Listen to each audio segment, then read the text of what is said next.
Kisah ini diawali sebuah kebangkitan manusia di alam baka. Saat itu, seorang laki-laki bernama Kim Yong-soo berjumpa dengan seorang mantan gangster dalam kondisi yang membingungkan. Tak lama, mereka menyadari bahwa keduanya telah meninggal dunia.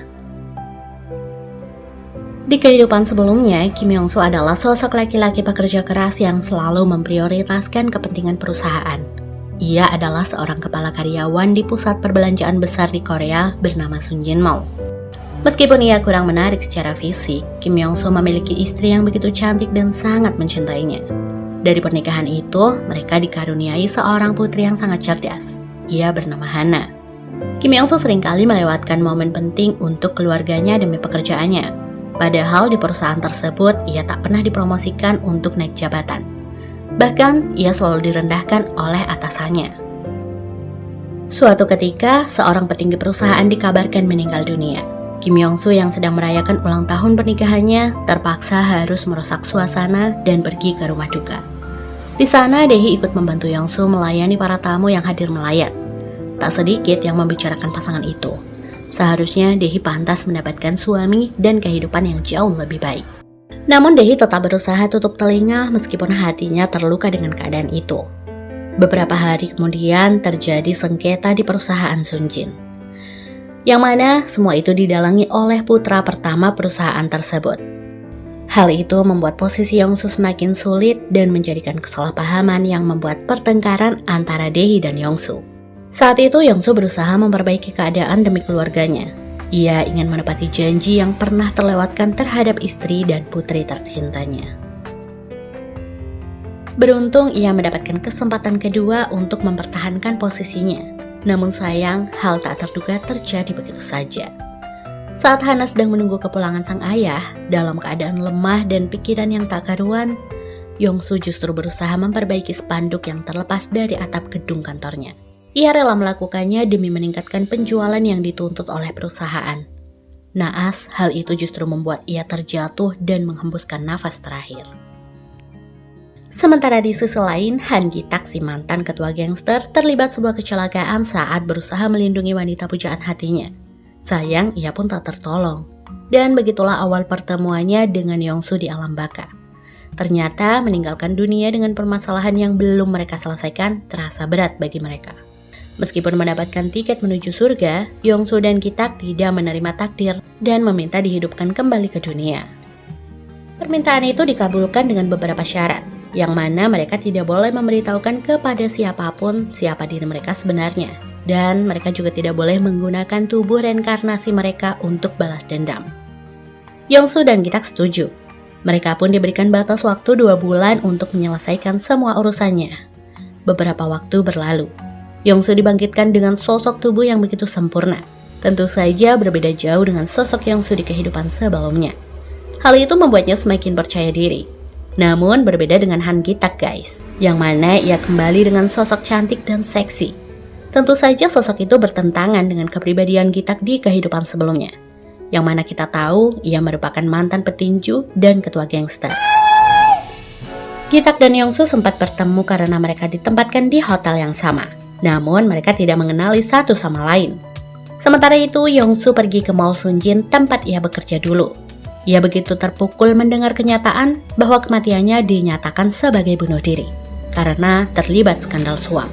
Hal yang lebih mengejutkan lagi, ia mendapati Dae-hee istrinya kini bekerja sebagai karyawan di sana demi mencukupi kehidupannya bersama keluarga selepas kematian Yong-soo.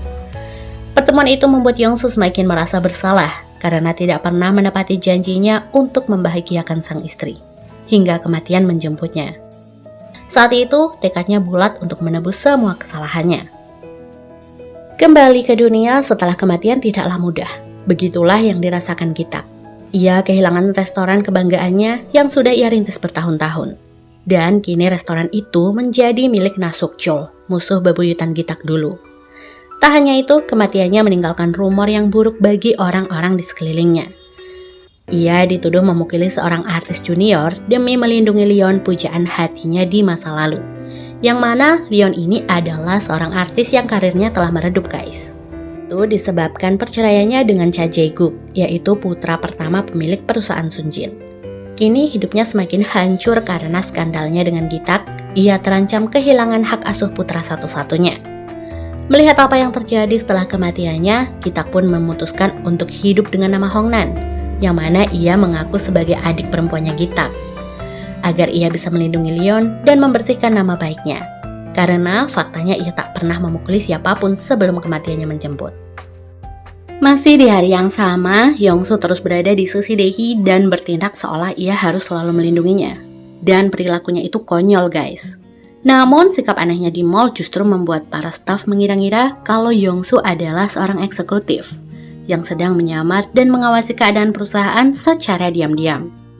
Hingga di malam hari ia masih terus mengikuti Daehee sampai ke rumahnya. Saat itu Daehee, Hana, dan si ayah merasa curiga dengan kedatangan Yongsu yang mengendap-endap. Saat mereka menginterogasi Yongsu, Kang Ja, si anjing penjaga, justru menyambutnya dengan baik, seolah mereka sudah kenal dekat. Karena bingung dengan alasan yang harus dibuat, akhirnya ia mengatakan kalau Yongsu pergi dengan meninggalkan hutang untuk membeli rumah mereka. Dengan karangan cerita yang cukup rumit, Yongsu pun bisa masuk ke rumahnya dan bahkan menikmati hidangan makan malam Daehee yang sudah lama ia rindukan. Namun, tangis Yongsu tak bisa terbendung lagi setelah menyadari bahwa ia benar-benar sudah tiada di dunia itu. Kenangan bersama keluarganya menjadi perasaan yang rumit untuk diungkapkan. Setelah melalui hari yang cukup melelahkan, tanpa sengaja ia bertemu kembali dengan Gitak. Dalam keadaan mabuk, mereka saling bercerita tentang apa yang mereka hadapi hari itu. Mereka yang masih tak mengenali satu sama lain berebut untuk membayar tagihan minuman. Namun ternyata dompetnya sama-sama kosong. Gitak pun memberi instruksi untuk kabur. Saat tiba di hotel, Yongsu merasa ada yang janggal. Dan ternyata benar dugaannya bahwa perempuan cantik itu adalah Gitak. Betapa senangnya mereka bertemu kembali di dunia nyata. Akhirnya mereka tidak merasa sendiri lagi. Mulai saat itu, Gitak dan Yongsu bersama-sama untuk saling membantu urusan mereka di dunia. Keesokan harinya, Yongsu kembali ke Mall Sunjin untuk mencari bukti bahwa kematiannya tidak disebabkan bunuh diri. Namun saat masuk, Yongsu terkejut karena disambut dengan antusias oleh staf karyawan Sunjin.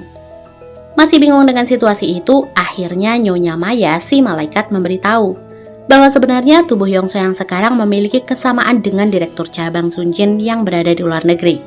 Ia bernama Lee Hae-jun yang perangainya begitu karismatik, yaitu putra kedua pemilik perusahaan Sunjin tersebut. Karena Sunjin sedang berada di ambang kebangkrutan, sang ketua pun meminta Lee Hae-jun untuk terbang ke Korea dan memperbaiki keadaan. Akhirnya mau tidak mau, Yongsu memilih untuk menyelesaikan urusannya dengan hidup sebagai Lee Hae-jun. Nyonya Maya pun menyusun takdir dengan mengirim Lee Hae-jun asli ke sebuah pulau dan terdampar di sana pasca penerbangannya ke Korea. Kini hidup Yongsu sangat berbanding terbalik dengan kehidupannya dulu. Namun, kemewahan yang ia rasakan tetap masih membuatnya merasa hambar. Ia teringat istrinya yang mempercayai kematian Yongsu disebabkan bunuh diri. Namun, ia menyaksikan Hana, putri tercintanya, justru berusaha keras mencari pembuktian bahwa ayahnya tidak bersalah. Ia menunjukkan kalung yang sudah disiapkan Yongsu untuk Daehee di ulang tahun pernikahan mereka dulu. Itu semua membuktikan kalau Yongsu tidak berniat bunuh diri, karena ia sudah mempersiapkan semuanya dengan matang. Di sisi lain, Hongnan datang dengan keadaan mabuk dan membawa segudang cerita sedihnya. Leon, sang pujaan hati, begitu tertindas dengan keadaan sekarang setelah kepergian Gitak.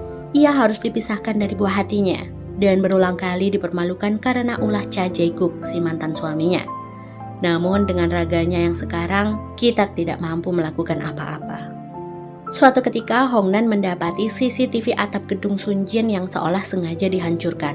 Itu tandanya ada sesuatu yang menutupi kematian Yongsu. Bersamaan dengan itu, Lee Hae-jun yang sedang menggelar rapat mencoba menyelidiki kematiannya. Seolah ada permainan perusahaan di balik kasusnya yang dianggap bunuh diri. Kemudian bersama Jung Ji-hoon, sekretaris sekaligus sahabat Yongsu, Lee Hae-jun memeriksa bagian operator CCTV, namun hasilnya nihil.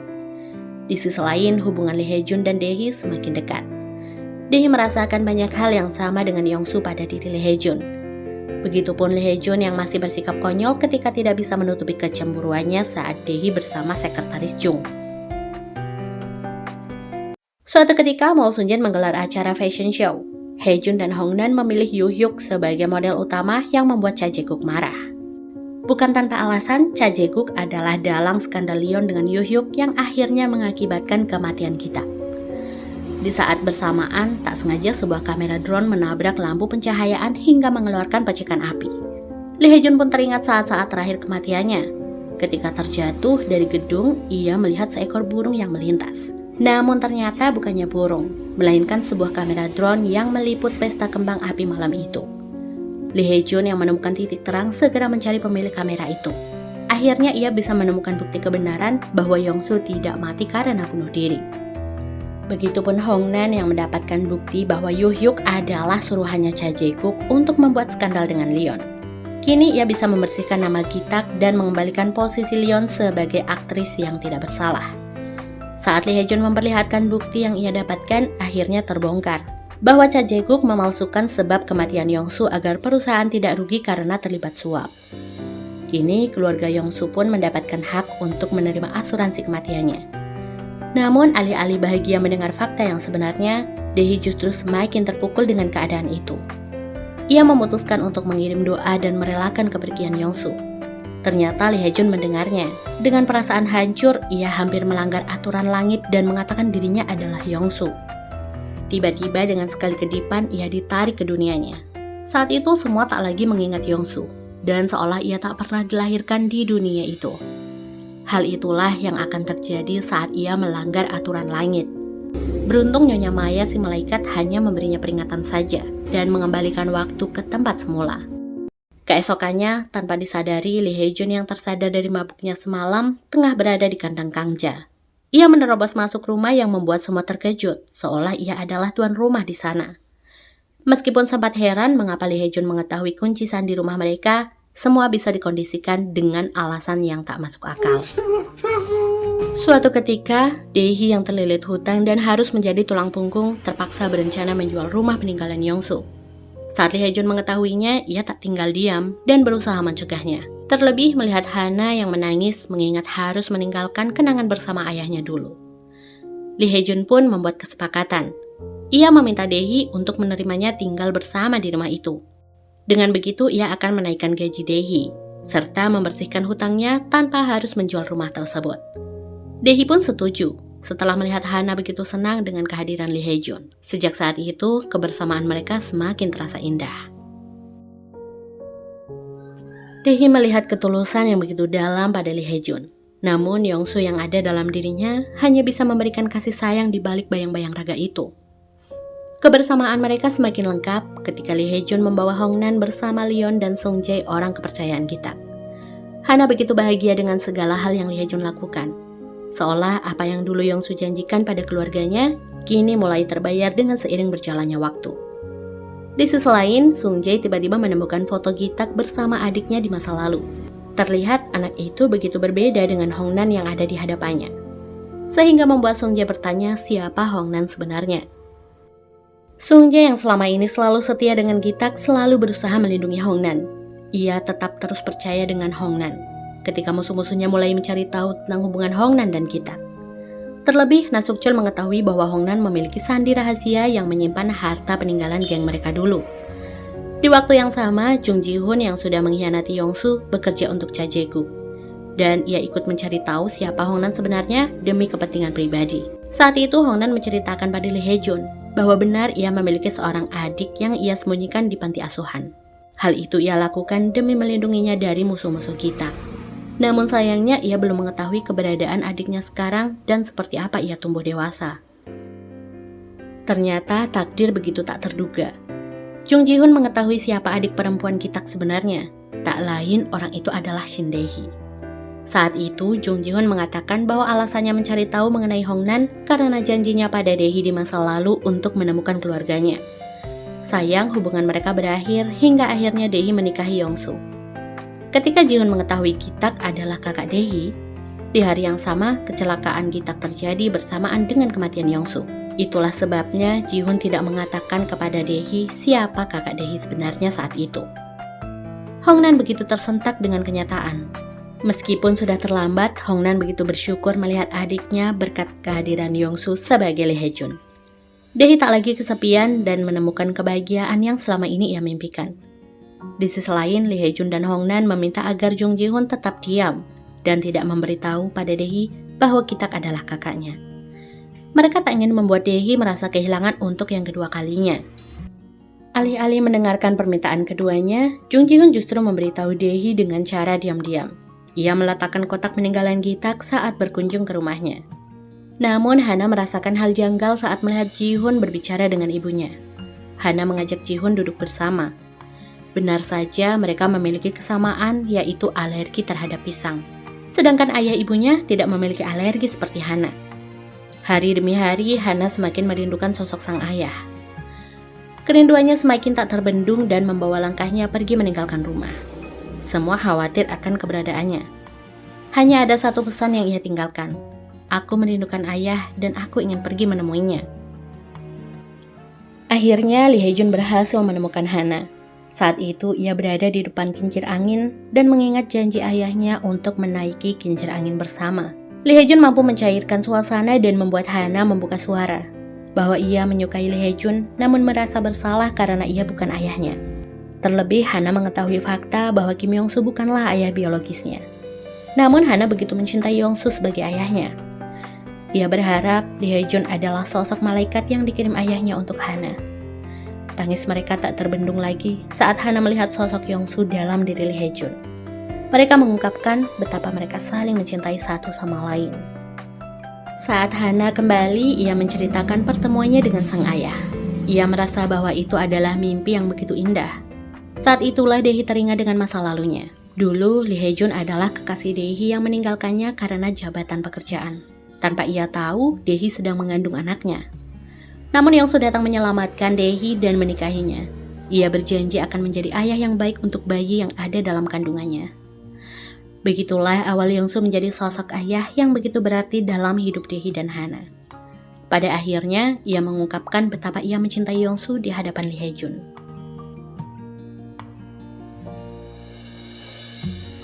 Nasukchul, musuh bebuyutan Gi-tak, mendengar keberadaan Hongnan. Saat itu, ambisi untuk mengambil sandi kekayaan peninggalan bos besar membuatnya menculik Hongnan dan mengancamnya. Beruntung Sung Jae datang. Tak berselang lama, Lee Hae-jun bersama orang-orang bawahan Gi-tak turut bergabung menyelamatkan mereka. Hongnan terharu. Selepas kejadian itu, Lee Hae-jun membeli kembali restoran Gi-tak yang pernah jatuh ke tangan Nasukchul. Kini keadaan berangsur membaik. Dae-hee semakin merasakan kesamaan antara Lee Hae-jun dan Yong-soo. Hingga pada akhirnya, ia memutuskan untuk menerima ajakan kencan pertama dengan Lee Hae-jun.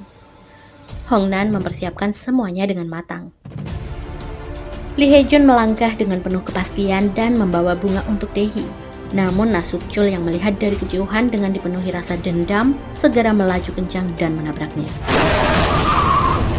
Dengan tubuh yang terluka dan lemah, Lee Hae-jun berusaha bangkit demi memenuhi janjinya bertemu dengan Dae-hee. Semua berjalan lancar. Ia bisa menepati janji Kim Yong-soo untuk membuat Dae-hee bahagia. Namun tak lama Lee Hae-jun tumbang dan tak mampu bertahan. Dalam kondisi itu, Maya si malaikat menjelaskan bahwa waktunya tak lama lagi, karena ia harus meregang nyawa untuk yang kedua kalinya. Hongnan pun bersedia memberikan sebagian waktunya demi menyelamatkan Lee Hae-jun. Beruntung Lee Hae-jun kembali sadar, dan mereka berusaha menyelesaikan semua urusannya sebelum waktu mereka habis. Lee Hae-jun berhasil menemukan fakta di balik kematian Gi-tak. Kecelakaan yang terjadi bukanlah kecelakaan biasa. Saat itu Gi-tak berusaha mengejar paparazzi yang mengikuti Leon. Namun ternyata itu adalah jebakan Nasukchul agar Gi-tak menabrak pembatas jalan hingga mobilnya terpental. Di sanalah ia beraksi menggunakan truk untuk menghancurkan Gi-tak. Setelah Gi-tak meninggal, barulah Nasukchul mengirimkan foto Leon bersama Gi-tak kepada Cha Jae-guk. Hingga akhirnya membuat Cha Jae-guk marah dan berteriak meminta Nasukchul untuk menghabisi Gi-tak. Nyatanya itu adalah pancingan Nasukchul agar ia mendapat rekaman suara Cha Jae-guk yang seolah memintanya untuk membunuh Gi-tak. Padahal Nasukchul membunuh Gi-tak karena dendamnya sebagai musuh bebuyutan sejak dulu. Beralih kepada Dae-hee yang menemukan fotonya bersama Gi-tak. Ingatannya yang pernah hilang terukir kembali dan membawanya menemui Hongnan. Di sanalah Hongnan menjelaskan bahwa ia hidup sebagai adik Han Gi-tak selama ini demi melindungi Dae-hee. Hongnan memintanya untuk tetap hidup sebagai Dae-hee dan menutup identitasnya sebagai adik Han Gi-tak agar Dae-hee tidak masuk ke dalam kehidupan yang berbahaya. Tanpa mereka sadari, pembicaraan itu didengar oleh Nasukchul yang kini menjadi buron. Di malam hari, Nasukchul memancing Dae-hee untuk menemuinya agar Hongnan dan Lee Hae-jun memberikan akun rahasia kekayaan yang mereka simpan. Saat Dae-hee terpojok, ia memanggil Yong-su dalam hatinya. Bersamaan dengan itu, Lee Hae-jun yang datang untuk melindunginya. Meskipun ia tak bisa bertarung, Lee Hae-jun tetap berusaha bertahan demi Dae-hee. Saat Nasukchul hendak menyerang Dae-hee, Hongnan datang membawa sandi rahasia itu. Namun Hongnan ingin mengakhiri semuanya dengan membakar sandi yang ada di balik foto masa lalunya. Tidak terima dengan hal itu, Nasukchul pun marah dan mendorong Hongnan. Namun ia justru ikut terseret ke tepi gedung. Lee Hae-jun berusaha menolongnya dan meminta Hongnan melepaskan tangan Nasukchul saja. Namun ia merasa tugasnya telah usai dan memutuskan untuk mengakhiri semua dengan melepaskan uluran tangan Lee Hae-jun. Di saat terakhirnya, ia mengungkapkan siapa dirinya sebenarnya. Hongnan meminta Lee Hae-jun untuk menjaga Dae-hee sampai akhir waktunya. Dae-hee menyadari bahwa Hongnan adalah Gitak. Namun setelah terjatuh, hanya ada Nasukchul yang terlihat sudah terkapar di lantai dasar. Ternyata jiwa Han Gitak masih diberi kesempatan untuk berpamitan dengan Leon. Namun sayang ia harus menerima konsekuensi karena melanggar aturan langit. Ia menunjukkan siapa dirinya sebenarnya. Kini semua tentang Han Gitak dihapuskan dari ingatan orang-orang di sisinya. Seolah Han Gitak tak pernah ada dalam kehidupan di dunia mereka. Meskipun begitu, Lee Hae-jun adalah satu-satunya orang yang akan selalu mengingat Han Gitak sampai kapanpun. Di kemudian hari, menjelang saat-saat terakhir di dunia, Lee Hae-jun memberikan salam perpisahan dengan Hana dan ayahnya. Ia juga berpesan pada Dae-hee untuk pura-pura tidak mengenalnya di kemudian hari jika mereka bertemu kembali. Setelah Lee Hae-jun pergi, Dae-hee baru menyadari kalau Lee Hae-jun tidak menyukai wortel, sama halnya seperti Yong-su. Tanpa melanggar aturan langit, Dae-hee menyadari kehadiran Yong-su dalam diri Lee Hae-jun. Tapi bagaimanapun juga Yong-su tak memiliki waktu lagi dan terpaksa harus melepaskan Dae-hee. Ia hanya berharap Dae-hee tetap menyisakan sedikit ruang untuk Yong-su dalam ingatannya. Beberapa waktu berlalu, Lee Hae-jun yang asli berhasil kembali setelah ada kapal yang menolongnya. Para staf Sunjin bingung dengan sikapnya yang berbeda, tapi direktur perusahaan meyakinkan bahwa kecelakaan yang menimpa Lee Hae-jun membuat kepalanya terluka sehingga sikapnya berubah. Lee Hae-jun membaca pesan dari Yong-su yang membuatnya mengerti dengan keadaan itu. Sementara di lain tempat terlihat sosok Hongnan yang berpapasan dengan Leon dan Sung-jae. Namun mereka tak saling mengenal. Hongnan yang sekarang adalah sosok reinkarnasi yang entah dari mana ia berasal. Hingga akhirnya ia juga bertemu kembali dengan Lee Hae-jun seperti sebuah takdir.